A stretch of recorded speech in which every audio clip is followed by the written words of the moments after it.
Well, it was somewhat of a shocking night for Democrats after a tight race ended up becoming more of a landslide. Joining us now to talk a little more about this is Heberlig, professor of political science over at UNC Charlotte. Eric, thanks again for joining us. Let's talk about this presidential race. A lot of people waking up right now might be surprised by some of the results because the polling was so close.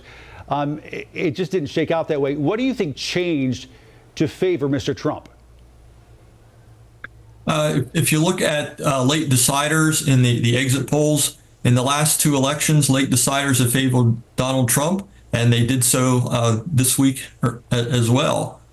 So the turnout that Kamala Harris was betting on from Nikki Haley voters, highly educated suburban Republicans, they decided to stick with Republicans, and that didn't give her the boost she needed to offset the losses of working class and minority voters who were concerned about inflation.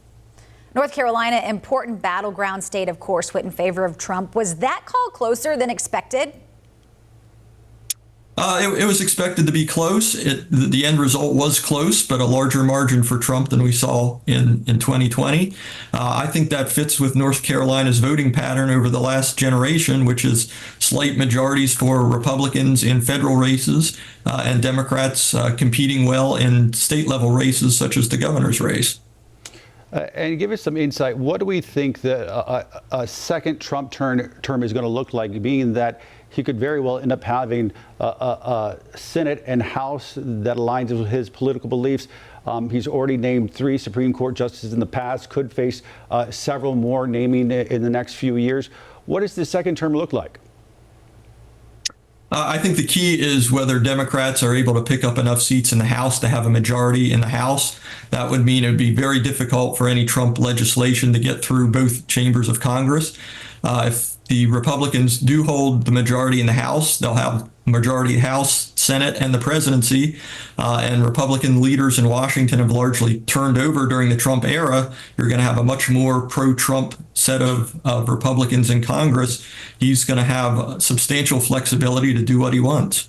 And finally, looking forward to 4 years from now, when we're electing a next president, how has Mr. Trump reshaped our political dynamics? When you take a look at it, he made inroads with groups this year that he did not make in 2020 or 2016. What does that mean going forward for our political parties as we know them? Yeah, the Democrats used to be the working class party, and they've clearly shifted to the Republican Party.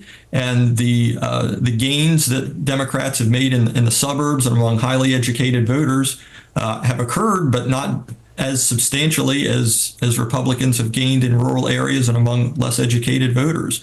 And that gives Republicans quite a bit of an edge, as we've seen in many of these northern tier states that traditionally were very Democratic. All right, Professor, thanks so much for joining us this morning. We do appreciate it.